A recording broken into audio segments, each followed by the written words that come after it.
Señor, Padre, qué gran bendición que nos das cada día de poder venir a tu presencia, Señor. Y es en este tiempo donde más necesitamos de ti, Señor, porque en muchas ocasiones la corriente del mundo es demasiado impetuosa. Es una corriente que parece inofensiva, como las corrientes de los ríos poco caudalosos, pero que uno dentro se da cuenta de esa fuerza que tiene. Nosotros en nuestra vida antigua sabíamos de esa fortaleza y íbamos, Padre Dios, íbamos en pos de ella. Pero ahora que hemos nacido de nuevo, ahora que tú has obrado en nuestros corazones y nos has dado una nueva criatura, nos has dado un nuevo nacimiento, nos has dado un nuevo corazón y nos has dado un nuevo espíritu. Pedimos, Señor, que día tras día nos vayamos zafando, nos vayamos despojando de esas cosas viejas y sobre todo saliendo de esa corriente impetuosa que es el mundo. Queremos pedirte, sobre todo principalmente en el día de hoy que comienza este año. Sabemos que tú hiciste los tiempos, que tú hiciste las sazones, las ocasiones, y tú preparaste todas las cosas según tu propósito y según tu voluntad. Incluso la historia humana está, Señor, ya controlada por tu potestad y por tu soberanía. Pero nosotros queremos partir de este nuevo comienzo, de un nuevo año, con nuevos deseos, con nuevo corazón, con nuevos propósitos, Señor, que esperemos que podamos llevar a cabo. Porque una vida sin metas no es viable. Sabemos que nuestra meta en la vida cristiana es nuestra muerte o el arrebatamiento cuando tú vengas en las nubes del cielo, Señor. Pero nuestra vida día tras día tiene que tener diferentes metas que debemos ir logrando, etapas que podríamos llamar. Ayúdanos, Señor, para que podamos ponernos esas metas, para que tengamos fijadas bien nuestros ojos y sobre todo que estén basadas en tu palabra y en tu amor y tu misericordia. Que nuestros ojos estén puestos siempre y fijados en Cristo. Padre, te queremos pedir también por esta congregación, porque llega la hora de ya cumplida esa niñez en algunos de nosotros, llega el momento de tomar las herramientas y ponernos a trabajar de forma seria. Porque ya las cosas de niños pasaron. Ahora nos toca hacer cosas de hombres, madurando en la fe y en el conocimiento de tu palabra. Por eso también queremos, Señor, que tú obres en cada uno de las almas que están hoy aquí. Sabemos que todavía hay algunos que son niños porque han venido a Cristo hace poco tiempo, pero algunos ya deberían ser maduros, expertos, deberían ser adultos, llevando una vida cristiana adulta. Desgraciadamente eso no ocurre en todos los casos. Ayúdanos para que el día de hoy sirva para perfeccionar esos corazones y también ayudar el camino que tienen que seguir aquellos que están comenzando la vida cristiana, la verdadera vida cristiana. Y es con ese anhelo, Señor, y con esta oración con la que queremos comenzar y como siempre dejamos todo en tus manos soberanas y en tu misericordia y oramos en el nombre de Cristo Jesús.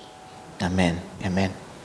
Vale, hermanos, pues vamos a comenzar partiendo del pasaje que se encuentra en San Lucas capítulo 2, versículo 52. San Lucas capítulo 2. San Lucas capítulo 2, versículo 52.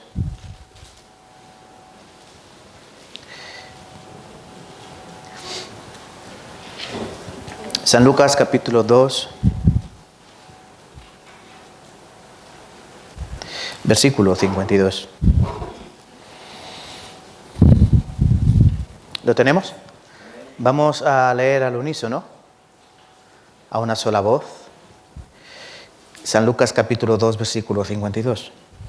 Y Jesús crecía en sabiduría y en estatura y en gracia para con Dios y los hombres. Hasta aquí. Hoy la palabra la vamos a titular Creciendo como el Señor. Creciendo como el Señor. Hoy he soñado con ustedes. ¿En serio? ¿Sí? Tal vez, saben que uno sueña, a veces tonterías, ¿no? Y muchas veces soñamos mezclas de lo que hemos vivido el día anterior, ¿no? De lo que hemos vivido el día anterior, o de preocupaciones o cosas así, y como que nuestro pensamiento ahí mezcla muchas cosas, y de eso salen los sueños. Algunos no tienen por dónde cogerlos, ¿no? Uno se levanta y dice que vaya tontería, he soñado, ¿no? Bueno, pues yo lo que soñé, aunque no es... no se deben contar los sueños son para uno, ¿no? Pero esto tiene que ver con ustedes. Y el sueño que tuve anoche, estaba la iglesia llena. Esta iglesia estaba llena, a reventar. Pero había un problema, y es que había un desorden increíble.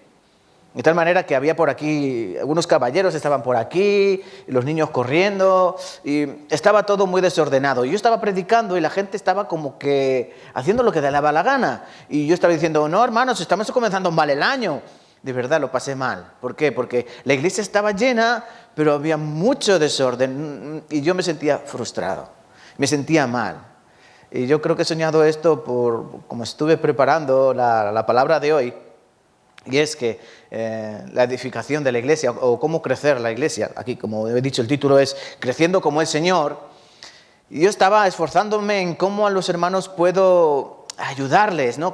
Porque esa es una parte de mi trabajo, ayudar a cada uno de ustedes para que hagamos nuestro trabajo dentro de la iglesia, y de esa manera toda la congregación esté perfectamente edificada y seamos perfectamente responsables de nuestro lugar dentro de este lugar. ¿Correcto? Sí. Bueno, entonces, como yo tenía ansiedad por este sentido, de que yo creo que a ningún pastor, o yo creo que a ningún hermano de una congregación le gusta que su congregación sea una congregación de desorden, ¿no? Donde cada uno haga lo que quiera, y tampoco de caos, sino que uno quiere que su iglesia esté bien fundamentada y cimentada, sobre todo en la palabra de Dios. Bueno, pues, gracias a Dios, fue un sueño. Ya cuando me desperté dije, era un sueño. Yo sé que la iglesia de Tarancón no es así, no es tal desorden que estoy predicando y están cada uno hablando por ahí y por aquí otros subiendo, y gracias a Dios nosotros sabemos comportarnos y guardar nuestro lugar. Pero sí es cierto que nosotros ya debemos madurar más. Hoy es el primer día del año. Normalmente la gente se hace propósitos para el primer día del año. ¿Sí? ¿Se han hecho alguno? ¿Han hecho algún propósito? Es bueno hacerse propósitos. Nosotros siempre recomendamos, por ejemplo, mi propósito para este año, leerme la Biblia una vez. Leer la Biblia entera en este año debería ser un propósito de todo cristiano. Conseguir lograr leer toda la Biblia durante el año. Simplemente leyendo 3 capítulos al día, 3. Yo podría leer toda la Biblia en un año.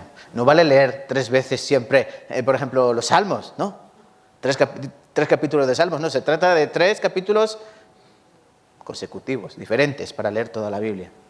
También un buen propósito sería evangelizar un alma. No 10, no 20, no 50, una.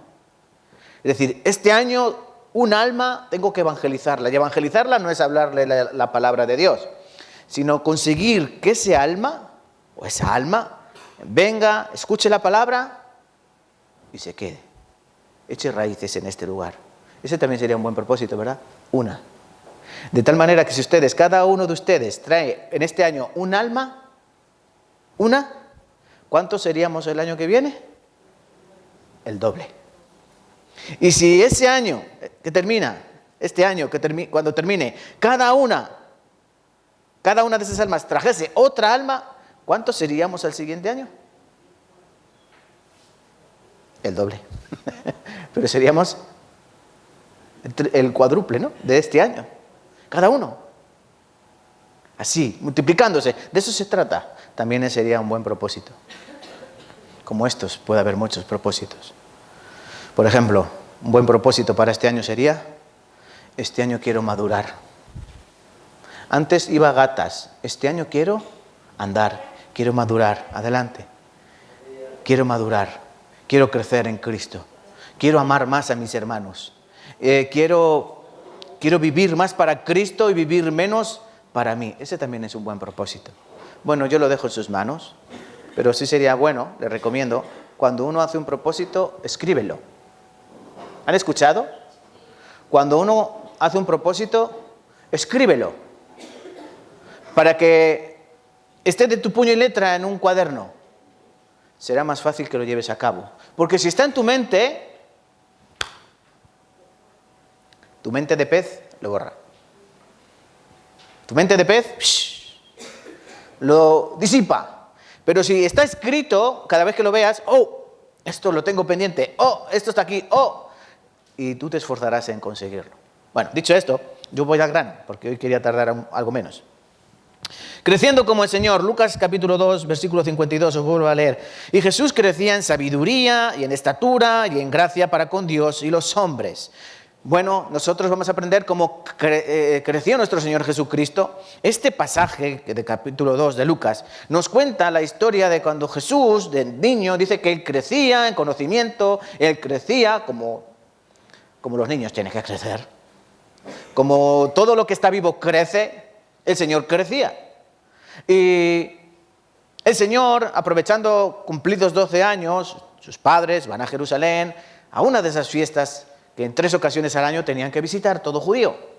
Pero a la vuelta no encuentran a Jesús, a Jesucito, no lo ven. ¿Dónde está Jesucito? Estará con los amigos, estará con los familiares, no lo saben.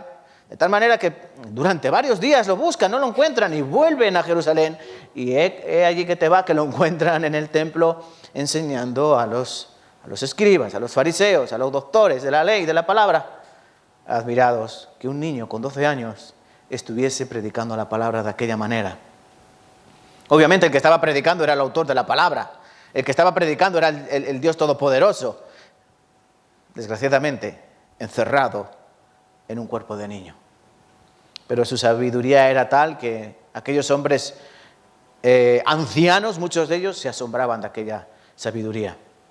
María le pregunta, pero chiquillo, pero tú sabes lo que has hecho, que te estamos buscando tu padre y yo, que estamos en un simivim. Y la respuesta del Señor Jesucristo es, pero tú no sabes que yo tengo que estar en los negocios de mi padre. El Señor estaba haciendo lo que tenía que hacer. Con 12 años, lo que ahora muchos niños con 12 años se dedican a jugar a la PlayStation, se dedican a jugar al fútbol, a montar en bicicleta, a ver dibujos animados, cosas infantiles. El Señor Jesucristo ya estaba haciendo el trabajo del Padre. Y nosotros tenemos que crecer como el Señor. Ellos no entendían las palabras que les habló, dice el versículo 50. Y descendió con ellos, versículo 51, y volvió a Nazaret y estaba sujeto a ellos. Mientras él tenía la niñez, él no podía vivir con esa libertad. Recuerden, tenía que ser adulto, como nosotros, cuando cumplimos 18 o 20 años, pensamos que somos adultos, ¿no? Y él estaba sujeto a sus padres. Y María, su madre, guardaba todas estas cosas en el corazón. Y después de esto que hacía el Señor, crecía. Y nosotros tenemos que aprender, porque la iglesia debe crecer de esta manera. Dice que crecía el Señor, Jesús crecía en sabiduría. Entonces, ¿qué tiene que crecer la iglesia? Tenemos que crecer en sabiduría, en conocimiento de la palabra. Esa es la sabiduría. Dice que Él crecía en estatura. ¿Estatura? Era más alto, ¿no? Entonces, ¿nosotros cómo tenemos que crecer? Tenemos que ser más, ¿no? Tenemos que crecer en primer lugar, para poner en orden. En primer lugar, tenemos que crecer en sabiduría, en conocimiento de la palabra. En segundo lugar, como Cristo crecía en estatura, nosotros tenemos que crecer. Nuestra estatura, ¿dónde estará? Nosotros no podemos crecer más. A mí me gustaría ser un palmo más alto, pero no. El Señor Jesucristo dijo, vosotros no podéis crecer un codo, ¿no? Me gustaría, ¿no? No se puede. Pero sí podemos crecer en número. Crecer en número, aunque no es todo, pero sí es importante. Y después lo veremos. Y por último, dice que el Señor también crecía en gracia para con Dios y los hombres. En gracia para con Dios, no solo para con Dios su Padre, sino para con todos los hombres. Y la iglesia también tiene que crecer en eso. No se trata, hermanos, esto será el último punto de hoy, no se trata, hermanos, de que nosotros vengamos aquí, como venimos cada domingo, cada miércoles, a nuestra burbuja, a nuestro lugar, a nuestro local, reunirnos, escuchar la palabra, y luego después cada mochuelo a su olivo, que cada uno de nosotros siga su vida de la manera en la que llevamos. No, porque la iglesia, hermanos, está establecida en este mundo para hacer algo muy importante, como Cristo dijo, sal y luz, sal evitando que el mundo sea más podrido, y luz, dando iluminación a este mundo para que no sigan tan en tinieblas. Nosotros tenemos una labor social. Y eso yo pienso que se nos ha olvidado. ¿Entienden a lo que yo me refiero? Sí, todos ustedes trabajan en algún sitio. Todos ustedes viven en algún edificio. Todos ustedes pasean por las mismas calles que el resto del mundo. Pero como iglesia tenemos una labor social y pienso que la iglesia de Tarancón ya debe inmiscuirse en labores sociales de cualquier tipo. Pero el caso es hacernos evidentes. Porque de verdad hay gente que no saben ni siquiera dónde estamos. ¿No? Y esa es una labor muy importante para crecer en todos los sentidos, como creció el Señor Jesucristo. Y no importa la debilidad aparente, porque nosotros aparentemente somos débiles o fuertes. ¿Qué piensan de la iglesia de Tarancón? ¿Débil o fuerte? Depende, ¿no? Uno que lleve más tiempo dirá, no, somos débiles. Alguien que acaba de venir, oh, esta iglesia está muy bien, esta iglesia es fuerte. Bueno, nosotros somos débiles. Y es bueno ser débil. ¿Saben por qué? Porque es donde Dios perfecciona las cosas en la debilidad. Dios no perfecciona las cosas en la fortaleza, porque el poderoso es Él, el fuerte es Él. Y Dios no nos quiere fortalecidos, Dios nos quiere debilitados. Y como dijo Pablo, porque cuando yo soy débil, entonces soy fuerte. ¿Saben por qué? Porque el débil camina con las fuerzas del Señor, con las fuerzas del Espíritu Santo. Pero el fuerte camina con sus propias fuerzas. Y las fuerzas que tiene uno, pues ya saben las que son, ningunas. Nosotros tenemos que acudir al Señor siempre para que, debilitados en nuestro cuerpo y debilitados en nuestros corazones, seamos fortalecidos por Él. Fortaleceos en el Señor y en el poder de su fuerza. Efesios capítulo 6 comienza así antes de explicar la armadura, ¿no? Antes de la batalla yo tengo que fortalecerme, no en mí, no en mi confianza, no en mi sabiduría, no en mi conocimiento, sino en el del Señor, para que yo pueda hacer una batalla. Pero hermanos, es cierto que la obra que hacemos también parece en muchas ocasiones insignificante, ¿no? Parece que no nos dedicamos lo suficientemente en la tarea que la iglesia incumbe. Me explico. Si nosotros trabajamos 8 horas al día, ¿cuántas horas trabajas a la semana? 40, ¿no? Vale, ¿cuántas horas tú trabajas durante la semana para el Señor? No llega a media jornada, ¿a que no? No llega a media jornada. Verdaderamente, si luego tú dices, no, sí, yo leo un poco la palabra. Sí, tú lees la palabra. Sí, y tú oras. Si nosotros echamos cuentas, sacamos calculadoras, sumo los minutos que yo oro, porque yo creo que oramos minutos, no oramos largas horas, como hacía Daniel, como hacía el Señor. Si tú sumas lo que tú oras, si tú sumas el tiempo que tú dedicas a leer la palabra, o el tiempo que tú dedicas a escuchar alguna predicación, ¿cuántas horas acumulas? ¿Te daría para cobrar el sueldo mensual del Señor? ¿Te darían esas 40 horas semanales? ¿Esas horas extra? Oye, pero el Señor paga las horas extra mucho mejor que este mundo. Desgraciadamente, muchas veces no nos esforzamos de esta manera. El Señor le gustaría que nos esforzásemos tanto, igual que en el mundo, también para las cosas del Señor. Porque de esa manera la iglesia crecería mucho más saludable y cada uno de nosotros creceríamos de forma más exponencial. Pero el hecho de que seamos todavía pequeños en fe no dice mucho que nosotros. Yo le agradezco siempre al hermano Carlos que nos recuerda de dónde venimos. Esta semana mismo puso una foto, una foto del primer seminario, ¿no? Que hubo. Sí, en casa de un familiar. De algunas hermanas de aquí. Y allí en la foto yo vi que estaba la hermana Isabel, ¿verdad? ¿Sí? Estaba la hermana Isabel, estaban sus hijos. ¿Quién más estaba por ahí? ¿Alguien más de por aquí? Yo creo que pocos más, ¿no? No estaba ni yo ahí no estaba. Yo ahí estaba, justo en ese tiempo, a mí me invitaron para escuchar el seminario y yo dije, pues estos se han metido en una secta. Estos se han metido aquí en un lugar extraño, donde vienen unos chinos a predicar el Evangelio. ¿Qué Evangelio? Les van a lavar el cerebro. Ese era yo. Pero cuando uno ve esas fotos, cuando uno ve las fotos de nuestra iglesia, de nuestra congregación hace 10, hace 8 años, y va viendo esas caras, desgraciadamente unas caras faltan. Pero afortunadamente, hoy vemos caras nuevas. Y eso hay que darle las gracias al que evangelizó o al Señor. Bueno, hay que darle las gracias al Señor, porque las almas son del Señor. Bien, hermanos, nosotros tenemos que recordar de dónde venimos para ser cada día más constantes y fortalecernos. Igual que cuando uno ve las fotos de cuando era niño, de cuando era un imberbe, y dice, madre mía, cuántas tonterías hacía aquí uno, ¿no? Y no sabía de la vida, ni la misa de la mitad, ¿no? Y uno se ve y dice, ay, si yo volviese a vivir ahí, ¿no? ¿Cuántas cosas cambiarían? ¿Piensan así, de esta manera? Bueno, pues de esa manera hay que pensar cuando uno ve las fotos de nuestra iglesia, cómo ha ido creciendo, cómo ha ido madurando, y vernos ahora y el lugar en el que nos encontramos a 1 de enero del año 2023. Para algunos ya es tiempo de madurar, para unos ya es tiempo de correr. Unos es tiempo de que comiencen a andar, pero para la mayoría ya es tiempo de que corramos y de que nos esforcemos en el Señor. Miren, les voy a recomendar un libro para comenzar el año. Se llama La Comunidad del Rey. Pueden apuntar, La Comunidad del Rey. Está en internet, tú pones La Comunidad del Rey en PDF y lo tienes, y no hace falta que lo compres, y lo puedes leer. Es un libro que habla de lo que somos. ¿Qué somos? La iglesia. Somos la comunidad, somos el pueblo de Dios. El reino de Dios es lo que es eso, es el reino. Como las parábolas del reino que aparecen en Mateo capítulo 13. Jesucristo habló en 7 parábolas de los misterios del reino.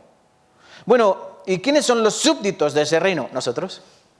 Pues este libro, La Comunidad del Rey, habla de la iglesia. Habla de cómo debe crecer la iglesia. Habla de cómo se debe relacionar la iglesia. Habla de cómo utilizar los dones dentro de la iglesia.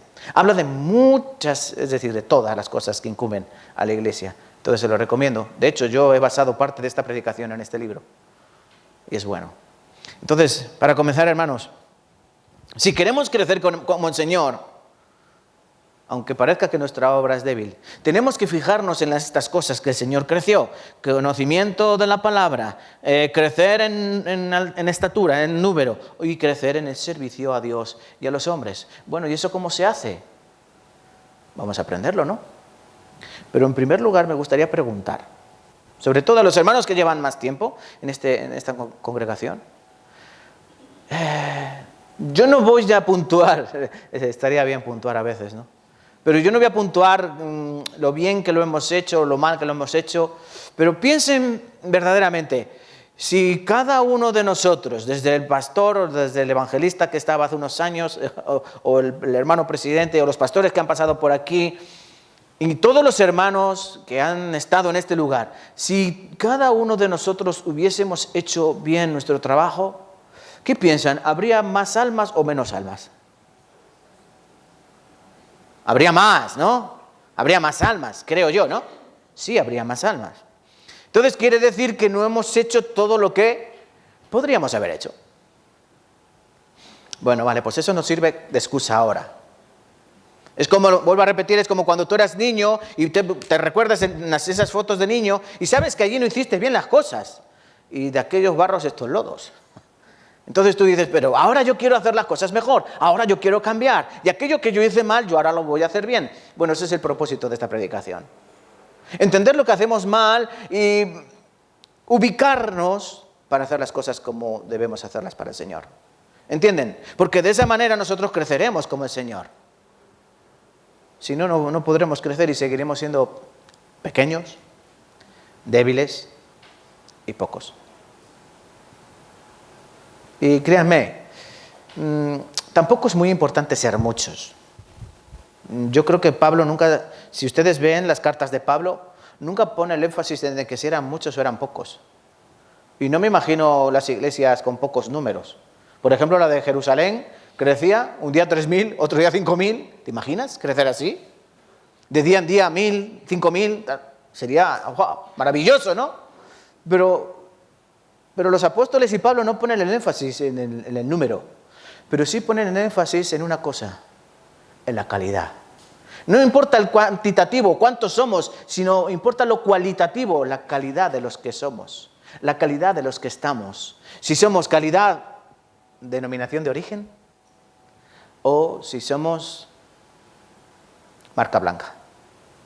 ¿Saben a qué me refiero, no? No es lo mismo comprar un aceite de oliva virgen extra de denominación de origen Jaén, lo que sea, que comprar una marca blanca. Cuando uno va al supermercado lo ve. Pues igual no es ver a un cristiano denominación de origen Jesucristo, que un cristiano que profesa ser cristiano, pero luego no se ve el cristiano por ningún lado. Y es de lo que yo pretendo, hermanos, mostrar, que debemos ya manifestar en nosotros lo que decimos ser. ¿Somos la comunidad del reino? ¿Sí? ¿Somos la comunidad del reino? ¿Sí, por favor? ¿Sí? Bueno, si somos la comunidad del reino, debemos crecer como el rey quiere. Y el rey nos dejó un ejemplo de cómo crecer. Pero hablando de esta cuestión que he preguntado, ¿seríamos más o seríamos menos? Yo pienso que la mayoría pensamos que seríamos más. Es porque ha habido algo que ha estorbado nuestro crecimiento. A veces pienso, ¿por qué seré tan bajito? Bueno, mi padre era bajo. Mi madre es un retaco. Es normal que yo sea taquito, ¿no? Que sea bajito. Pero yo pienso que si yo hubiese hecho deporte, cuando era joven, más deporte, si yo hubiese llevado una alimentación más equilibrada y si yo hubiese llevado una vida más sana, más saludable, no iba a medir 1,80 m, obviamente, ¿no? Pero algo más sí mediría, ¿no? Sí, algo más sí mediría. Igual hay que ver qué cosas han estorbado el crecimiento de nuestra iglesia o qué cosas pueden estorbar el crecimiento de nuestra iglesia para que podamos poner orden en esas cosas. Entonces, hoy esta predicación de Creciendo como el Señor va a tener dos encabezados, 2 puntos fundamentales. En primer lugar, hay que ver obstáculos que hacen que la iglesia no crezca, ni en conocimiento, ni en número, ni en servicio. Y luego después vamos a ver los elementos que deben estar, o podemos decir las condiciones adecuadas para un crecimiento adecuado. ¿Bien? ¿Han entendido? ¿Sí? 2 encabezados. En primer lugar, obstáculos en el crecimiento. Y en segundo lugar, vamos a ver elementos que deben estar para un correcto crecimiento. Bueno, pues ¿cuáles son estas barreras o cuáles son estos obstáculos que pueden mermar el crecimiento de una iglesia cristiana, obviamente? En primer lugar, una falta de unidad espiritual. Apunta. Falta de unidad espiritual. Porque aquí nosotros estamos unidos, ¿sí? Estamos muy unidos siempre. Unidos en el Señor, unidos en cántico, alabanza, unidos para muchas cosas. Pero luego puede ser que haya división dentro de nosotros, dentro de nuestro corazón. Eso ocurría, por ejemplo, en la iglesia de Corinto. Lees los capítulos 1, 2, 3 y 4 y te das cuenta de que en esa iglesia no había poca división, había muchísima división, muchísima. Por eso Pablo toca este aspecto más importante. Porque una casa dividida, dijo el Señor, no puede permanecer. A Jesús le recriminaban, tú echas demonios porque tú mismo eres un demonio. Tú eres Belcebú, el príncipe de las moscas. Y como tú eres el príncipe de las moscas, tú puedes echar fuera demonios de las personas. Y Cristo dijo, no, eso es una tontería, eso es una estupidez. Porque eso sería como tirar piedras en mi propio tejado. Uno no tira piedras a su propio tejado, ¿a que no? Una casa dividida no puede permanecer. Y eso lo sabe hasta el más tonto. Por eso Jesucristo dijo, no, porque una casa dividida pues no está estable. Yo echo fuera los demonios por el poder del Espíritu, por el poder de mi palabra. Porque hasta los espíritus se les sujetaban, ¿no? Pero los judíos no comprendían esto. Muchas veces nosotros no comprendemos lo peligroso que son las divisiones dentro de la iglesia. Porque la falta de unidad, ¿qué es? Es eso, ¿no? Cuando hay falta de unidad no es otra cosa que división. Y la división hace mucho daño. Por eso, como dice Efesios, tenemos que ser solícitos en el vínculo de la paz. Solícitos, hay que estar preparados, dispuestos. ¿Para qué? Pues para juntarnos un poquito más. Miren, un ladrillo no se junta a otro si no pones argamasa en medio. Un albañil lo sabe, ¿sí? Un emparedado, un sándwich, un pan y otro pan no se juntan si tú no le pones mantequilla. Si no le pones mantequilla no se unen, pero tú le pones mantequilla y ya se unen. Bueno, ¿y cuál es la argamasa de la vida cristiana? ¿Cuál es la argamasa del cristiano? ¿Cuál es la mantequilla de la vida cristiana? Pues el Señor Jesucristo es lo que nos une. Y debemos pedirle a Él que nos fortalezca para ser uno en el Señor. Otro estorbo que pueda haber, otra barrera que pueda haber en el crecimiento de una iglesia, ¿saben cuál es? La inmoralidad. La inmoralidad. ¿Saben qué es lo inmoral? Algo que va en contra de la moral. ¿Y qué es inmoralidad? Bueno, inmoralidad también había en la iglesia de Corinto, ¿no? Esta iglesia era como una farmacia, tenía de todo. Había un joven que estaba viviendo con la mujer de su padre. Y Pablo dice, se ha escuchado entre vosotros que hay una inmoralidad tan grande que no se escucha ni entre los gentiles. Miren que los gentiles eran pecaminosos e inmorales, pero no habían escuchado entre los gentiles que uno estuviese viviendo, fornicando día tras día con la mujer de su padre, con su madrastra. Y Pablo dice, bueno, reunidos mi espíritu y vuestro espíritu, porque yo presente no estoy, pero el Espíritu de Dios está presente en mí y está presente en vosotros. Reunidos los dos, vosotros y nosotros, yo y vosotros, a través del Espíritu, el tal sea entregado a Satanás para destrucción de la carne. Así nos enseña la palabra, ¿no? ¿Qué hacía que la iglesia de Corinto no creciese? Y miren, ¿saben? Estoy seguro de que crecía en número un montón, de que cada día se añadían a aquella iglesia un montón de personas. Pero ¿saben qué? Eran todos niños. Era una guardería cristiana. Lee el capítulo 3 de Primera de Corintios. ¿Qué les dice Pablo? A ver, si yo me dirijo a vosotros, dice, yo no me puedo dirigir a vosotros como a hombres, como a maduros en la fe, porque os doy a beber leche porque no sois capaces de aceptar la vianda, es decir, el alimento sólido, porque habiendo división entre vosotros y otras muchas cosas, ¿no sois vosotros niños? Entonces, ¿qué era la iglesia de Corinto? Una guardería. Una guardería guardada por críos, donde el cuidador era un crío y donde los servidores eran críos. Y eso es muy peligroso. Y no nos gustaría tener una iglesia llena de mocosos. Yo tengo el privilegio de trabajar con niños pequeños, mocosos. Es cansadísimo. No obedecen.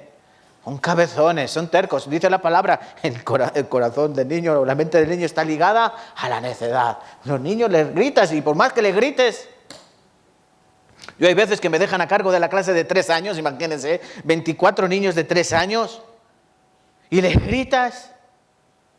Uy, como si... Ni caso. ¡Que os estéis quietos! Y los niños, ¡ah! Y se ríen de ti en tu cara. Se piensan que es un juego. Bueno, pues eso pasa también en las iglesias. Les corriges con la palabra, les guías con la palabra, pero luego como que se ríen en tu cara y hacen lo que quieren. Y eso es frustrante. Tenemos que tener cuidado con la inmoralidad dentro de la iglesia porque, ¿saben qué? Que un poco de levadura leuda toda la masa. Cuando yo veo en estas clases de niños de 3 años, no son todos malos, no son todos desobedientes, no son todos así activos. No, solo hace falta 1 o 2 para que ya te muevan toda la clase. Para que ya toda la clase se altere. Solo con 1 o 2 ya todos van detrás como las ovejas, como los borregos. Pues igual, un poco de levadura le da toda la masa, un poco de inmoralidad dentro de la iglesia que hace pues que se extienda. Y sale el chisme, y sale la murmuración, y sale la división, y sale otra cosa, y otra cosa, y otra cosa. Por eso es importante identificar estos puntos, estas cosas, y quitarlos, limpiarlos. En eso también nos ha faltado madurez, a mí sobre todo. En tercer lugar, ¿qué puede haber como obstáculo? Porque no quiero enrollarme mucho en esto, aunque es muy importante, pero no hay tiempo. Una doctrina falsa. Una doctrina falsa puede permear dentro de la iglesia y hacer que esa iglesia no crezca. Por eso hay muchas iglesias con doctrinas falsas que crecen en número, pero dentro de ellas son heréticas, son herejías mezcladas con cosas buenas. A ver, cosas buenas, pero doctrina mala. Es como si yo tengo un pastel delicioso, pero por dentro tiene unas gotitas de veneno. ¿Qué ocurre con ese pastel? Tiene una pinta exquisita, huele sabroso, pero si tú lo comes, te mueres, es veneno. Tiene solo unas gotitas, pero el veneno es veneno. Una iglesia puede parecer correcta, puede oler bien, puede verse bien, pero si tiene doctrinas incorrectas, ¿qué hay dentro de ellas? Hay veneno. Si tú la comes, si tú participas de ella, tú mueres. Pienso que esta iglesia no es de esas. Porque no predicamos otra cosa que no sea la palabra de Dios. No predicamos otra cosa que no sea la palabra de Dios. Por eso también hay que tener cuidado de cuando intenten introducir cosas que no son correctas. Ahí hay que dar la voz de alarma para que nosotros sigamos creciendo. Hay más obstáculos. Por ejemplo, ¿qué les diría yo? Cambiando de tema. Por ejemplo, en tradiciones antibíblicas. Las tradiciones antibíblicas pueden hacer que una iglesia no crezca. ¿Y qué es una tradición antibíblica? Bueno, pues tradiciones mundanas, tradiciones de hombres, eso hace que la iglesia no crezca. Las tradiciones antibíblicas las podemos comparar como cosas de niños. Lo que yo hacía cuando era niño, que no me servía para nada de adulto. ¿Entendéis, hermanos? ¿Entendéis lo que quiero decir? ¿Qué es una tradición antibíblica? Por ejemplo, yo pienso, ¿qué puede ser una tradición antibíblica? Cosas que yo hacía antes, pero que yo creo o veo a la luz de la palabra de Dios que no es correcto. Como por ejemplo, celebrar fiestas. ¿No? Celebrar fiestas, y más si son fiestas paganas, no es correcto. ¿Por qué? Porque eso son tradiciones. Y no van con la Biblia, ¿no? Son antibíblicas. Entonces esas cosas hay que quitarlas. Yo he visto por YouTube algunas iglesias que son como... ¿Qué son? ¿Cómo diría yo? Como un centro comercial. Ahora en Navidad, como un centro comercial, lleno de luces, lleno de... Así, que parecen un centro comercial, lleno de árboles de Navidad. Pero ¿eso qué es? Eso no es bíblico. Y eso hace que la iglesia esté llena ¿de qué? De niños. ¿Qué les gusta a los niños? La Navidad. ¿Pero por qué les gusta a los niños la Navidad? Miren, a los niños les importa un pimiento que en Navidad nazca Cristo. Ellos quieren sus regalos. Me da igual que los traiga un gordito de rojo como que 3 en camello. Les da igual. Ellos quieren regalos. A la hora de hacerse la foto ya son más así, más como este tío con barbas, qué miedo me da, pero bueno. Y ponen la sonrisa con la mamá, rápido, caramelo y me voy corriendo. Y se van. Pero luego que dicen, con su carta, yo quiero esto, quiero aquello, quiero lo más, Bueno, pues, esos son tradiciones, cosas de niños que no pueden estar dentro de la iglesia. Eso es un ejemplo, simplemente hay muchos. Luego también estructuras institucionales en la iglesia. Estructura institucional dentro de la iglesia, ¿qué significa esto? Significa, como por ejemplo la iglesia católica que tiene diáconos, ¿sí? Tiene presbíteros, tiene obispos, sacerdotes, obispos, arzobispos. ¿Qué más tiene? Tiene muchos estratos, ¿no? Ya no me acuerdo. Luego está el Papa, ¿no? Eso es peligroso si se utiliza dentro de la iglesia. Pero en la iglesia no debe haber instituciones. En la iglesia no debe haber estructuras institucionales. No como tal. Porque si ven al pastor como una estructura institucional, ¿qué ocurrirá? Pues que tú vas a coger al pastor y lo vas a poner en la pirámide, en lo alto, ¿sí? Y después vas a coger al servidor, al presidente, y lo vas a poner debajo del pastor. Y luego tú vas a coger a los servidores y los vas a poner debajo del presidente. Y tú luego vas a coger a la gente que lleva más tiempo en la iglesia y las vas a poner debajo de esos servidores. ¿Y a ti te vas a poner dónde? Abajo del todo. Y eso es un estrato que en la iglesia no funciona. Es al revés. Tienes que darle la vuelta a la pirámide. El pastor tiene que estar por los suelos. ¿Entienden cómo es el proceso? El pastor tiene que estar como donde dijo el Señor que tenían que estar, porque el que quiere ser servido, ¿dónde tiene que estar? Sirviendo. El que quiera estar arriba, el primero, ¿dónde se tiene que poner? El último. Entonces, cuando una iglesia se llena de estos estratos institucionales, esta estructura piramidal, esta iglesia no va a crecer. Puede crecer en número, sí, pero no va a crecer ni en amor, ni en conocimiento, ni en sabiduría, porque van a estar totalmente equivocados. Al pastor prácticamente será el semidios de la iglesia, por eso él comerá el primero, lo más rico, que coma el pastor. Si no hay para los demás, lo siento, pero el pastor tiene que comer sí o sí, porque él es el ungido de Dios, él es el siervo de Dios, él es el que manda aquí, él es el amo de la iglesia. En algunas iglesias es así, y es el lugar contrario. El pastor tiene que estar. No quiero exagerar diciendo que el pastor debería ser el felpudo. De hecho es el felpudo donde todos van a limpiarse los pies. ¿Y saben qué es lo mejor? Que él se agradece de ser el felpudo. El pastor debe agradecer de que los demás vengan a lavarse sus apestosos pies. Predicaba así el pastor, ¿no?, en el retiro de invierno, hablando de limpiarnos los pies unos a otros. Tenemos que evitar esta noción de estructura, de estrato, de institución dentro de la iglesia. Porque la iglesia no es una institución. No. La iglesia somos la comunidad del Rey. Al Rey solo hay uno. Y no es el pastor precisamente. El Rey es el Señor. Y nosotros tenemos que ayudar. Todos somos sus vasallos. Todos somos sus siervos. La palabra siervo significa esclavo. Y los esclavos son todos esclavos. ¿Entienden esto, hermanos? Es importante entenderlo. Los judíos tenían estos estratos. De tal manera que estaban los ancianos, estaban como por ejemplo Nicodemo. Nicodemo era un maestro de la ley, le dijo Jesucristo, ¿no?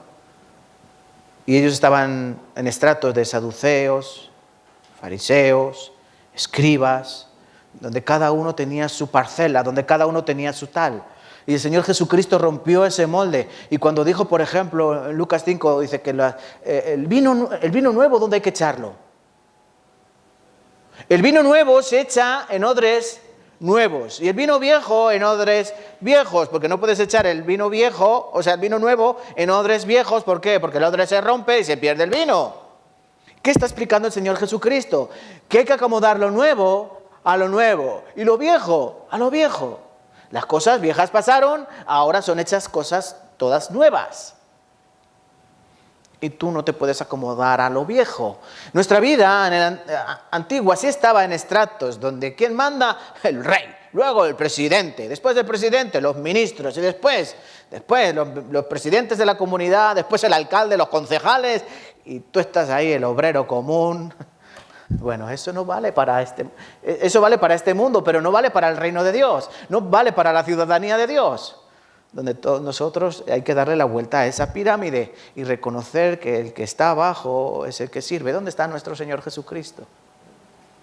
Cuando Él en San Juan capítulo 3 está lavándole los pies a esos discípulos, Él les pregunta, ¿pero entendéis lo que estoy haciendo? Sí, está lavando los pinreles. No. ¿Entendéis qué significa esto? Si yo, el maestro, hago estas cosas, es que os estoy dando ejemplo. No manda a Pedro, venga tú, lávale los pies. ¿Veis cómo hace Pedro? Así tenéis que lavar los unos a los otros los pies. No, él como ejemplo, lava los pies. Yo soy el maestro, pero mira dónde está el maestro. Hay que aprender del maestro.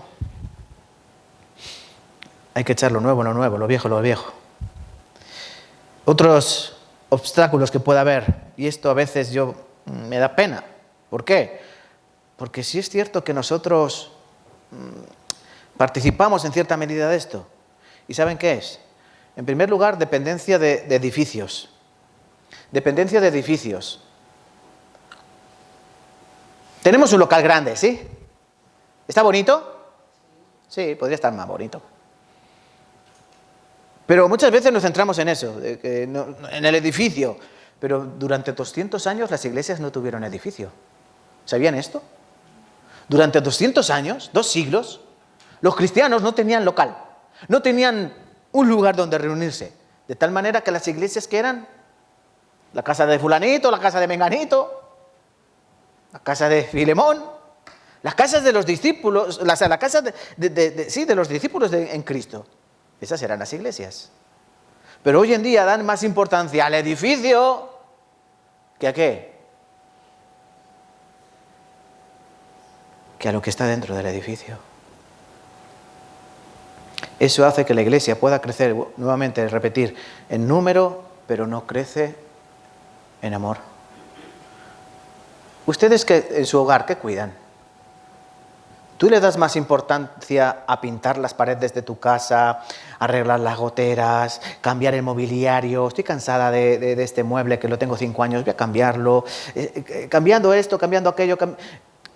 Enfocándote mucho esfuerzo en cosas de tu casa física, pero luego tus hijos están de cualquier manera. ¿Entienden a dónde voy? Si enfocas mucha energía en lo físico, en lo material, pero ¿qué es más importante, tu casa material o quien vive en tu casa? ¿Qué es más importante? ¿Qué es más importante, estas 4 paredes o quienes se reúnen entre estas 4 paredes? No debemos perder este enfoque. Yo no puedo desperdiciar toda mi energía en construir un edificio mejor, más bonito, más limpio, sin agujeros en el techo, cuando hay agujeros en los corazones. Primero hay que tratar con las personas y después ya habrá tiempo para tratar con la madera y con la piedra, ¿no? Pero lo más importante que son las almas. Y muchas iglesias se centran más en el edificio que en el verdadero edificio de Dios. Porque, ¿qué es la iglesia? Nosotros somos la iglesia. Piedras vivas de un edificio vivo. El templo de Dios somos nosotros. Y no solo en la rigidez de los edificios, también en la rigidez de las estructuras, vamos a decir, denominacionales.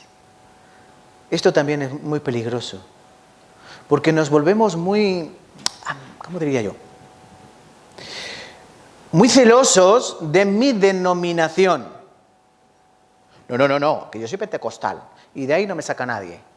No, yo es que soy bautista y a mí, de mi iglesia bautista, es que yo soy mormón, es que yo soy adventista, es que yo soy presbiteriano. Pero ¿tú qué eres? El cristiano hoy muchas veces se enfrasca en batallas así, ¿no?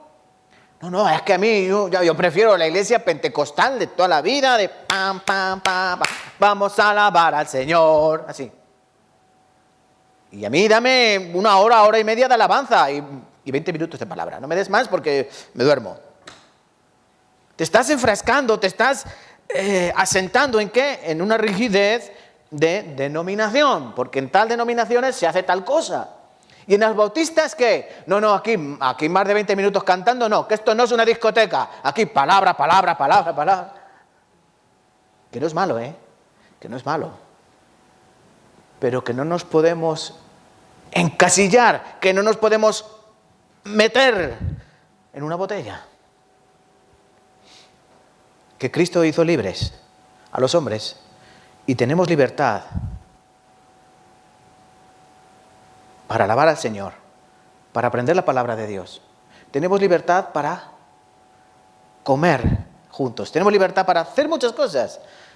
Y no debemos encerrarnos en denominaciones humanas, porque eso que sea una bautista, otra pentecostal, otra presbiteriana, otra mormona, eso, ¿de dónde viene?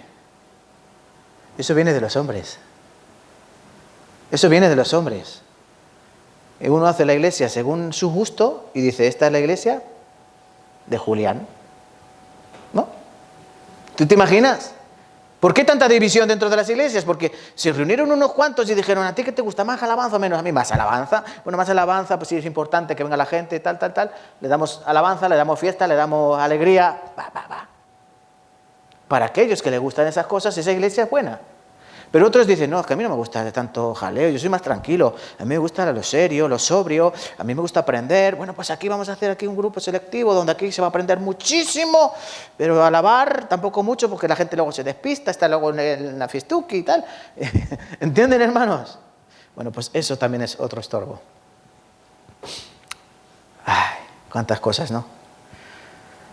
También la inflexibilidad de tradiciones respecto al tiempo y a las formas de reunirse. ¿Les suena esto familiar?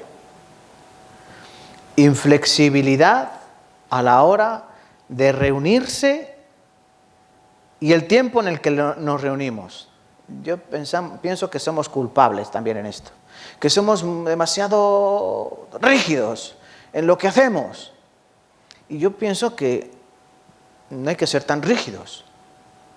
¿Por qué?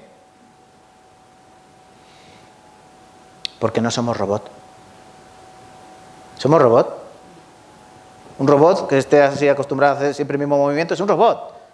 Pero nosotros no somos robot. Y pienso que a veces sí nos comportamos un poco como robot. Llegamos aquí, cantamos 2 alabanzas, un poco de palabras, terminamos oración, pum, pum, pum, pum, pum, pum.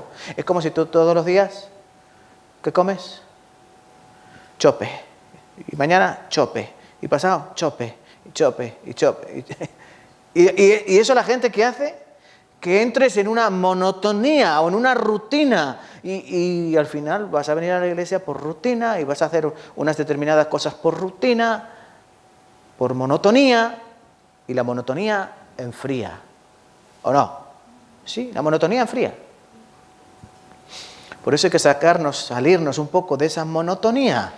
No significa que hagamos lo que queramos, que venga, hoy no hay palabra, venga, hoy no hay palabra, hoy solo vamos... No, tiene que haber un orden, tiene que haber un orden.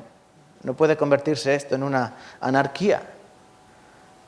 Pero somos personas humanas que podemos salirnos de vez en cuando de una norma establecida por hombres, porque no deja de ser eso. En la Biblia no aparece cuánto hay que alabar, ¿o aparece? No, en la Biblia no aparece el tiempo que hay que aprender. ¿Aparece el tiempo que tiene que durar la predicación del pastor? No. Pues entonces debemos saber que tenemos libertad. Si queremos algún día cantar 3 alabanzas, cantemos 3 o 4. Pues bueno, 4. Y algún día yo puedo predicar 1 hora y media, como siempre, ¿no? Y otro día 1 hora, que sí. Y si otro día predico 2, ¿qué pasa? Pues nada. Entonces yo pienso que eso también no nos deja crecer. Que tenemos más libertad. Esto es fácil de entender. Si tú te vas poniendo la ropa siempre, si tú te pones los zapatos, los mismos zapatos siempre, ¿qué ocurre?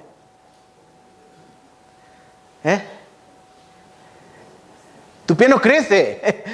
¿A que no crece tu pie? Si tú te pones siempre un zapato del número 35 y tú vas creciendo y siempre te pones esos zapatos del 35, ¿qué ocurre? Que tu pie no tiene libertad para expandirse. Esta vez lo he visto, hay frutas que esto lo vi en un documental, manzanas cuadradas. ¿No han visto? Melones rectangulares. ¿No los han visto? ¿Saben por qué? Porque cuando ese fruto empezó a crecer, metieron dentro de una botella o dentro de una caja. Y cuando ha ido creciendo, ¿qué ha hecho? Ha ido llenando los huecos. Y cuando ya ha sido maduro, ha quitado el frasco, han roto la caja y ¿qué queda? La forma, ¿no? Bueno, pues nosotros no debemos ser eso, que nos enfrasquen en un modelo, en un molde y ya ahí crecer según... No, el Señor nos ha hecho libres para que podamos tener con conocimiento y con palabra este resultado, crecer según Él. Vale, hermanos, esto en relación a algunos obstáculos que pueden deteriorar o detener el crecimiento de la Iglesia. Tomaremos nota y cartas en el asunto, ¿verdad? Haremos que esta Iglesia sea madura en fe. Pero el siguiente encabezado ha dicho que hay que conocer cómo cómo debe crecer la iglesia, cómo podemos crecer igual que el Señor. Y aquí vamos a exponer cuatro elementos. El ciclo de la vida en la iglesia, podríamos decir así. Igual que hay un ciclo del agua, igual que hay un ciclo en muchas cosas, la iglesia tiene que tener este ciclo de crecimiento. Y es muy básico. Y por básico el hecho de ser básico lo hace útil, porque normalmente las cosas más básicas son las más útiles. En primer lugar, proclamación de las buenas nuevas. ¿Qué tiene que hacer una iglesia para crecer? Predicar el Evangelio. Sin predicar el Evangelio no hay crecimiento, ¿o no? Porque el pueblo de Dios, ¿cómo se multiplica? A través de la palabra, a través de la predicación del Evangelio. Vamos a buscar en la Biblia, que no hemos buscado casi nada. Marcos 16. Estoy que hablo, pero vamos a la Biblia. Estamos ya en el punto para ver cómo crecer, igual que el Señor. Marcos 16, versículo 15.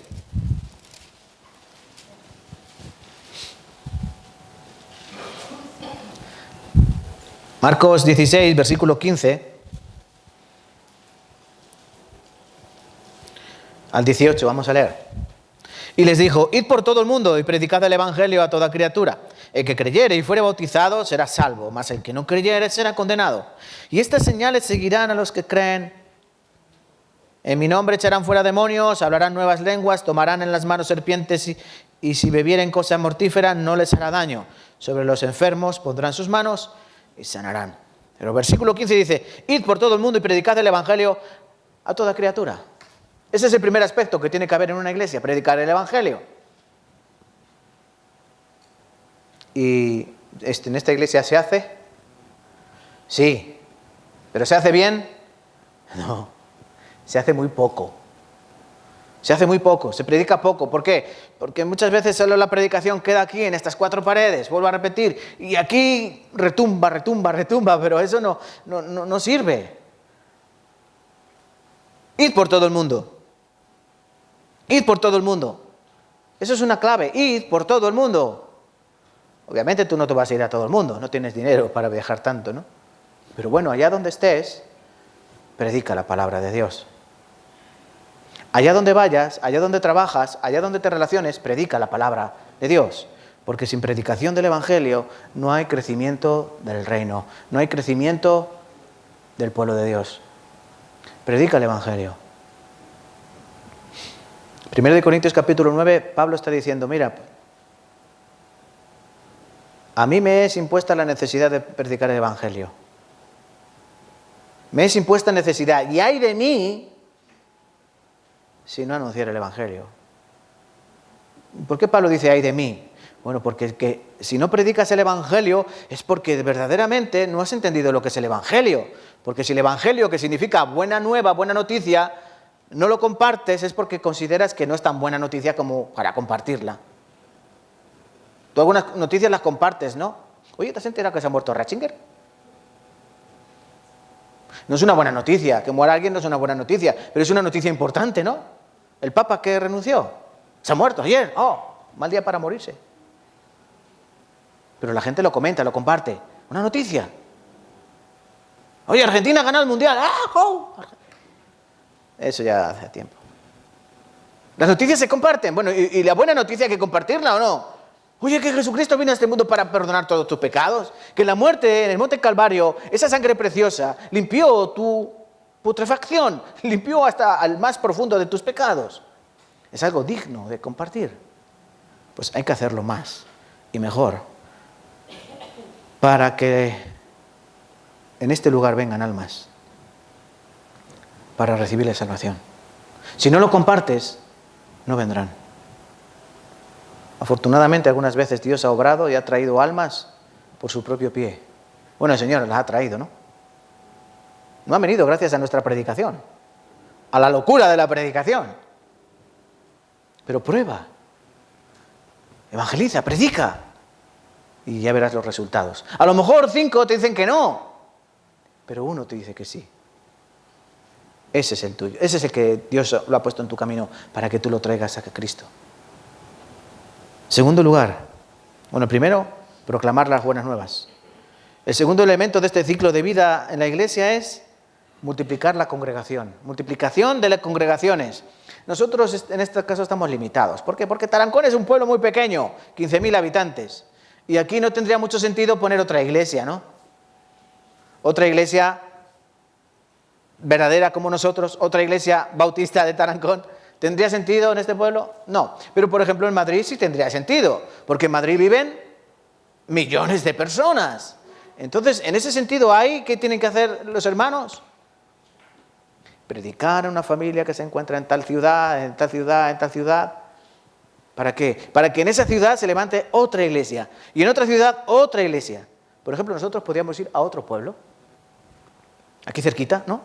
Y predicar a una familia de ese pueblo. Para que en ese pueblo varias familias se reúnan, aunque no tengan un local, pero sí tengan una casa donde reunirse y ser ya una iglesia. Uno para llamarse iglesia no necesita 4 paredes como estas. Simplemente necesitan el corazón del Señor dentro de ellos, la palabra de Dios dentro de ellos, para ser una iglesia. Varias familias ya eran una iglesia en el comienzo del Nuevo Testamento, ¿o no? Sí. Esta iglesia bautista de Tarancón, esta iglesia, en este lugar, en este pueblo, ya eran una iglesia antes de levantar este edificio. Sí, claro. Pues este es el patrón bíblico. Este es el patrón bíblico. Esto no lo ha inventado el hombre, esto lo ha hecho Dios así posible. Para que ocurra lo que ponían, por ejemplo, en Romanos, en Corintios, que se reunían en la casa de un hermano, de otro. Por ejemplo, les voy a buscar yo 1 Corintios 16, solo un ejemplo. 1 Corintios 16, versículo 19. No lo busquen ustedes, se lo busco yo, para ir más rápido. 1 Corintios 16, versículo 19. La iglesia de Asia os saludan. Aquila y Priscila, con la iglesia que está en su casa, os saludan mucho en el Señor. Era una iglesia que se reunían en la casa de Priscila y Aquila. Eso era una iglesia ya. En tercer lugar, si hay que proclamar el Evangelio y hay que multiplicar las congregaciones, en tercer lugar, ¿cuál sería el siguiente paso dentro de este ciclo? Muy sencillo. Si ya tienes las almas nuevas, ¿no? Las almas donde se ha proclamado el Evangelio, y ya tienes el lugar donde se reúnen, ¿ahora qué necesitas? Edificarlos. Edificarlos. ¿Cómo edificarlos? Sí, enseñarles la palabra de Dios. Darles el alimento espiritual, darles el sustento espiritual, para que igual que crecemos en estatura y en todas las cosas en este mundo, ¿no? Crecer en el conocimiento de la palabra. Dice Efesios 4:13, os voy a leer.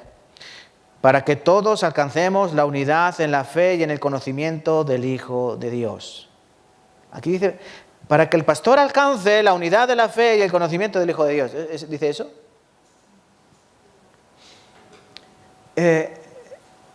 Pregunta de examen. ¿Quién tiene que tener más conocimiento de la palabra dentro de la iglesia? El pastor, ¿no? No. Todos. Eso es el llamado. Todos alcancemos la unidad en la fe y en el conocimiento del Hijo de Dios.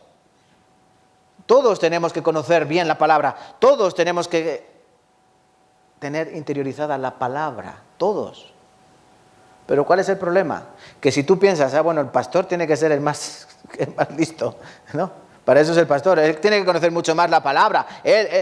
Entonces estamos volviendo a lo de antes, estás poniendo al pastor por encima. Y eso no debe ser así. Debemos ser todos iguales, todos crecer igual. Es cierto que el pastor se tendrá que preparar más. El pastor tendrá que dedicar algo más de tiempo. Es verdad que el pastor, puesto en ese lugar que le corresponde, como felpudo, él tendrá que tener la cualidad de limpiar, ¿no?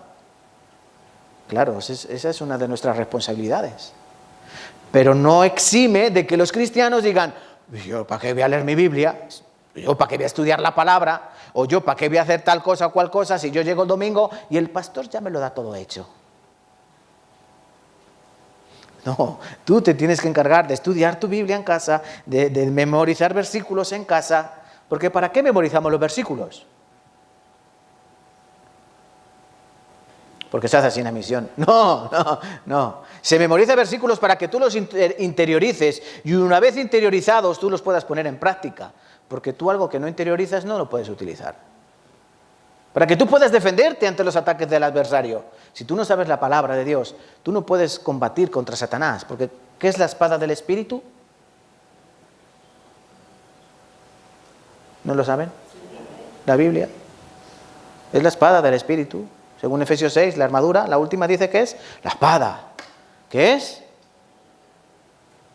La palabra de Dios. Eso es un arma del Espíritu. Eso hay que entenderlo, hermanos. ¿Y cómo se hace esto? ¿Cómo podemos edificar? ¿El pastor? No. Juntos. ¿Cuántos? Como quieras. El Señor nos mandaba de 2 en 2. ¿Sí? La palabra nos enseña que el Señor dijo, de 2 en 2. ¿No? De 2 en 2. Y dice que iban por las ciudades. De 2 en 2. Bueno, esto los testigos de Jehová lo han cogido al pie de la letra. ¿Y cómo van? De 2 en 2. Pero es que esto no es algo así. De 2 en 2, venga, todo de 2 en 2, en parejas. No. Tampoco es una norma estricta. Porque Pablo, ¿cuántos llevaba? A veces 3. A veces 4. Bernabé, Marcos, Silas, vamos, ¿no? El libro de Hechos nos habla de esto. De cómo Pablo llevaba, según sus palabras, colaboradores. Él nos decía, llevo aquí 3 o 4 discípulos. No, eran colaboradores. Es decir, juntos. Al mismo nivel. Él no era el jefe, no era el cabecilla, no era el duro, no era el fuerte. Eran todos colaboradores. Dice que todos nosotros somos colaboradores. Ningunos más, ningunos menos. Todos somos iguales ante los ojos del Señor. De 2 en 2, de 3 en 3, de 4 en 4. Así es como se edifica. 2 hermanos, 3 hermanos visitan a alguien nuevo de la iglesia y van a su casa y toman café. ¿Tiene que ser el pastor? No necesariamente. Hombre, si es el pastor, pues mejor ejemplo dará. Pero si vas tú con otro, no vayas solo, no vayas sola, porque luego ¿saben qué pasa? Que si vas tú solo, es como que parece que te quieres poner galardón. No, hay que ir varios, para que ninguno se lleve la gloria. Que la gloria se la lleve el Señor. Vamos a darle al César lo que es de César y a Dios lo que es de Dios. Por eso 2, 2, de 2 en 2, o de 3 en 3, o de 4 en 4, o de 5 en 5, más no, porque ya saben que luego en las casas pues hay que preparar café y todo eso. Pero así es como se edifican. Y vuelvo a repetir, no solo el pastor, el pastor que vaya, el pastor que visite, el pastor que... No, todos, juntos, unánimes, podemos hacer estas cosas para edificar la iglesia. Edificación. Y por último, y no menos importante, señoría, los dones. Sí. Ejercitando los dones espirituales. ¿Qué dones? ¿Qué dones? Bueno, los dones. No hay un cristiano verdadero sin un don. ¿Entienden esto?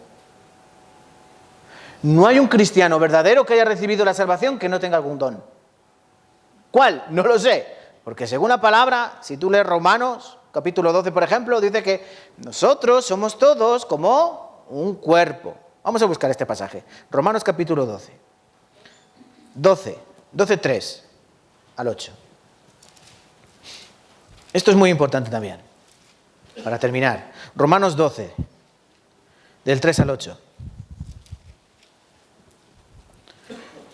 Pablo dice así, digo pues por la gracia que me es dada, a cada cual que está entre vosotros, que no tenga más alto concepto de sí que el que debe tener, sino que piense de sí con cordura. ¿Ven? Miren qué importante. Que cada uno de vosotros no piense, que no se tenga como más alto concepto de sí mismo. Es decir, yo soy la Coca-Cola del desierto, ¿no? Porque yo sé mucho, porque yo leo mucho, porque yo... No. Que cada uno no tenga mucho concepto de sí mismo, sino conforme a la medida de fe que Dios repartió a cada uno. Y si tienes la suerte que Dios ¿Te ha dado mucha fe? Mira, no lo pregones. No lo pregones, quédatelo para ti. Utilízala. Si Dios te ha dado mucha fe, la fe es para ponerla en práctica, no para pregonarla. Utilízala. Porque Dios te ha puesto en un lugar privilegiado. Versículo 4. Porque de la manera que en un cuerpo tenemos muchos miembros, pero no todos los miembros tienen la misma función, así nosotros, siendo muchos, somos un cuerpo en Cristo. Y todos miembros los unos de los otros, de manera que teniendo diferentes dones o capacidades, según la gracia que nos es dada, recuerda, el don o la capacidad viene por gracia, como la salvación. Si el de profecía, úsese conforme a la medida de la fe. Si de servicio, en servir. El que enseña, en la enseñanza. El que exhorta, en la exhortación. El que reparte, con liberalidad. El que preside, con solicitud. El que hace misericordia, con alegría. ¿Qué significa esto?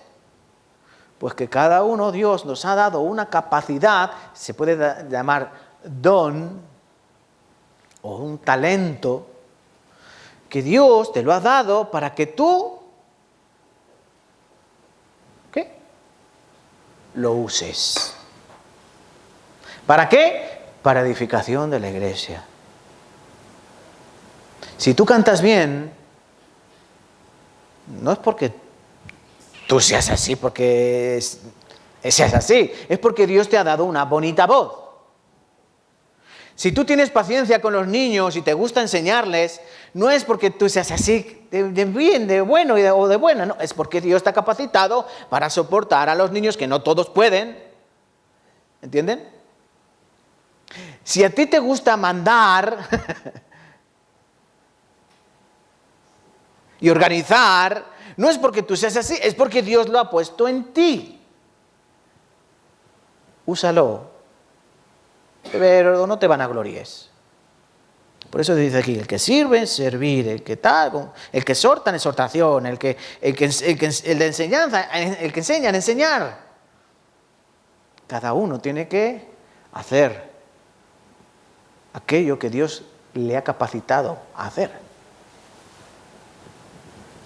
Para ello tienes que, en primer lugar, identificar qué don tú tienes. Y vuelvo a repetir, no hay creyente sin don. No hay. Dios te ha tenido que dar algo. Algo tienes que tener que puedes utilizar dentro de la iglesia. Y perdona la expresión, y no es tu trasero para calentar la silla. Dios te ha dado algo para hacer, hazlo. Sea lo que sea. Ay, yo tengo un talento para limpiar cristales. Pues límpialos. Es un talento más. A mí Dios me ha dado talento para... Utilízalo.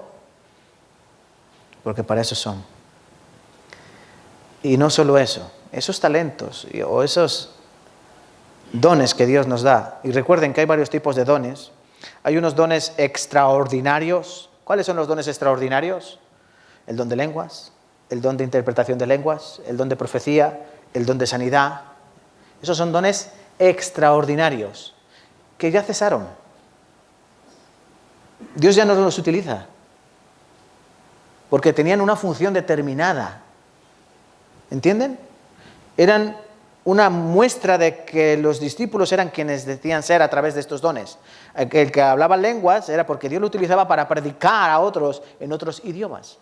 Y luego hay unos dones ordinarios. ¿Cuáles son? Estos: servir, enseñar, exhortar, dirigir. Estos son dones ordinarios que se necesitan día tras día en la iglesia. Y no cesarán, no pasarán hasta que Cristo venga. Y esos son los que hay que poner en práctica y los que hay que utilizar. Entonces, utilízalos. Y ya por último, Lucas, vuelvo a repetir el versículo con el que hemos empezado. Lucas capítulo 2, versículo 52. Y Jesús crecía en sabiduría y en estatura y en gracia para con Dios y los hombres. El Señor crecía en sabiduría, en estatura y en gracia para con Dios y los hombres. Sabiduría, conocimiento. Nosotros creceremos en conocimiento, ¿cómo? Edificando la iglesia. Todos por igual, todos juntos. En estatura, en número. ¿Cómo creceremos en número? En primer lugar, quitando los obstáculos que hay. Ya no los voy a volver a recordar, lo tienen apuntado, ¿no? Y si no, luego se ven otra vez esa predicación. Pero por último voy a este pasaje. Dice que Cristo crecía en gracia para con Dios y los hombres. Muy importante. Nosotros debemos crecer en gracia, ¿sí? En conocimiento de la palabra, sí. En número, sí. ¿Todo para qué? Para la gloria de Dios, no para tu gloria. Todo lo que hacemos tiene que ser para la gloria de Dios. Pero, aparte, hay que hacer algo con los hombres. Y esto pienso que nuestra iglesia debe hacer más. Sabemos mucho de la Biblia. Todos los domingos aprendemos durante 1 hora, hora y media la palabra de Dios. Todos los miércoles durante 1 hora, hora y media aprendemos la palabra de Dios. Conocemos más que muchos teólogos. Pero eso también hay que practicarlo fuera. Me explico. Por ejemplo, Cristo sanó a muchas personas, ¿no? Cristo sanó a muchos hombres y mujeres. ¿Y fueron todos creyentes? No. No. Cristo sana a 10 leprosos y solo volvió 1. ¿Y los otros 9 dónde están? No volvieron ni a dar las gracias. ¿Eso puede ser un creyente? No, el creyente vuelve a dar las gracias. Cristo sanó a muchas personas, pero de todos esos que Él sanó, no todos creyeron. Algunos de esos sanados murieron y fueron al infierno. Pero Cristo no los eximió de la sanidad física. ¿Por qué? Porque Cristo tenía el poder. Por eso Cristo no solo aprovechaba cualquier situación para sanar enfermos. ¿Él lo hacía o no lo hacía? Sí. Aunque luego no creyesen, Él lo sanó. Por ejemplo, ¿cuántas personas alimentó el Señor? No, 5.000. En una ocasión eran 5.000, sin contar a las mujeres, a los niños y a los ancianos. Alrededor de 18.000 personas. En otra ocasión eran 4.000, sin contar a las mujeres, a los niños y a los ancianos. Alrededor de 12.000 personas. 10.000, 12.000. ¿Y todos esos que comieron los panes y los peces? ¿Recibieron la palabra en sus corazones? ¿Todos? No. San Juan capítulo 6 dice que muchos lo dejaron solo. Todos se fueron, todos se marcharon. Todos se comieron el pan, todos se comieron el pez. Pero no todos se quedaron. Muchos se fueron. ¿Cómo llama la palabra de Dios a los que creen verdaderamente? Manada pequeña. El Señor dijo, no temáis, manada pequeña. Manada pequeña significa poquitos. Pero el Señor no le importó que su manada pequeña fuesen pocos. Él alimentó a muchos. Otra. ¿A Cristo le seguían grandes multitudes o pocas multitudes? A Cristo le seguían grandes multitudes. Se va a Capernaum, cientos y cientos de personas detrás de Jesús, ¿no? Se va a Betsaida y cientos y cientos de personas detrás de Cristo a Betsaida. Se va a Betania y todos siguiendo a Cristo a Betania. ¿Y todos aquellos que siguieron a Cristo confiaron en Cristo? No, ¿verdad? No. Bueno, ¿a dónde quiero llegar a parar? Muy sencillo, que nosotros vivimos en una sociedad, que no todos van a creer, pero aunque ellos no crean, lo que yo tenga, lo que yo pueda, tengo que ayudar. Sería maravilloso que esta iglesia tuviese un banco de alimentos. No para darle alimento a los cristianos, sino para darle alimentos a todos. ¿Sí? Sería hermoso, ¿a que sí? Sería hermoso que esta iglesia tuviese un banco de ropa. Para vestir a los cristianos, no, para vestir a todos aquellos que no tienen ropa. Aunque sea musulmán, aunque sea ateo, sea lo que sea. Porque los cristianos tenemos que ayudar en el mundo. No dentro de la iglesia, metidos en nuestra burbuja, y luego cuando salimos, como que nos hacemos pequeñitos y pasamos desapercibidos y vamos así, uy, que no me vean, que no me vean. Ese no es el cristiano. El cristiano no se esconde, el cristiano no se oculta, el cristiano sirve y cuando sirve, proclama por qué sirve. Ay, ¿por qué eres así tú tan bueno que estás ayudando a esta chica que es nueva, que no la traga nadie y tú la estás ayudando? ¿Por qué? Porque mi Señor me enseñó a ayudar. Y yo tengo que ayudar a todo aquel que está a mi mano. Yo no puedo ayudar a la de la otra punta de la fábrica, pero esta que está conmigo, yo la voy a ayudar. Pero si es una atea, si es una pecadora, si es... me da igual. Si yo la puedo ayudar, yo la ayudo. ¿Entienden? Eso es un servicio de la iglesia. Para que luego cuando hablen de ti, ¿esta es que es cristiana? ¿Cristiana de qué? Sí, esa de bautista, de allí, de tal. Ah, qué tonta, que le está ayudando a la otra, que la otra es más mala que la carne del pescuezo, y mírala que... Pero otro pensará, qué raro. ¿A qué iglesia ha dicho que va? Una que hay por ahí. Voy a ir un día, por curiosidad. Por curiosidad, muchos estamos aquí, ¿no? Eso es lo que el Señor nos está intentando. Jesús no se escondió de las multitudes. Jesús no escatimó nada, no escatimó su poder de sanar, no escatimó su palabra. Solo vosotros. Él predicó a todas grandes multitudes. Ayuda a todos aquellos que te vengan a la mano. Sea lo que esté en tu mano, ayuda. Sea lo que sea que tú tengas, da. Sea lo que tú tengas, comparte. Y cuando lo hagas, entonces puedes decir que eres cristiano. Antes no. Antes no. O no digas que eres cristiano y no hagas nada. ¿Vale? Alguien que esté levantando peso y ayúdame. No, es que soy cristiano, estoy guardando el sábado, el día de reposo.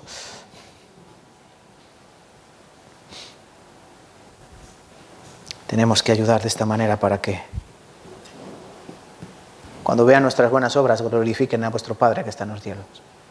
Vale, hermanos, hoy terminamos aquí, esperando que este año sea un año de crecimiento. ¿Para quién? Para cada uno de vosotros, individual, sí, pero sobre todo para esta congregación. Que aprendamos lo que hoy hemos estudiado y que lo podamos usar. ¿Vale? Hoy vamos a terminar también orando juntos. Señor, Padre, graba fuego, Señor, tu palabra en nosotros, en nuestros corazones. Y ayuda a curar la miopía que en muchas ocasiones tenemos en nuestro servicio y en nuestra dedicación a la palabra. Te pedimos, Señor, que nos ayudes a poner nuestros ojos verdaderamente en el Señor, como Él fue creciendo desde su niñez hasta su adultez. Ese crecimiento que debe también estar en nosotros, en cada faceta de nuestra vida. Ayúdanos a que madurando, que ya muchos de nosotros deberíamos ser bastante maduros, para que cuando el mundo nos vea, puedan tener esa certeza de que nosotros somos lo que decimos ser. Ayúdanos, Señor, a que seamos verdaderamente luz en esta ciudad, en este pueblo. Que seamos una verdadera sal. Porque si la luz no se enciende, la luz solo se enciende dentro de 4 paredes, es como ponerla debajo del Talmud. No ilumina a nadie. Y si la sal no se echa en la comida, si la sal no se echa en donde se tiene que echar, Señor, no sirve para nada. No da sabor. Ayúdanos a que allá donde estemos, demos sabor a Cristo. Ayúdanos, Señor, para que allá donde estemos, iluminemos como Cristo. Que la gente quiera venir a este lugar. Que no tengamos que traerlos a la fuerza. Que sean las cuerdas de amor las que atraigan aquí las almas. Y nosotros lo podremos hacer dando ejemplo, dando testimonio con nuestras vidas. Es por eso que te pedimos que nos des fortaleza en este nuevo año que comienza. Ayúdanos, Señor, a hacer las cosas bien, por amor al Señor, por amor a Dios. Esto te lo pedimos en el nombre de Jesucristo. Amén. Amén. Vale, muchas gracias.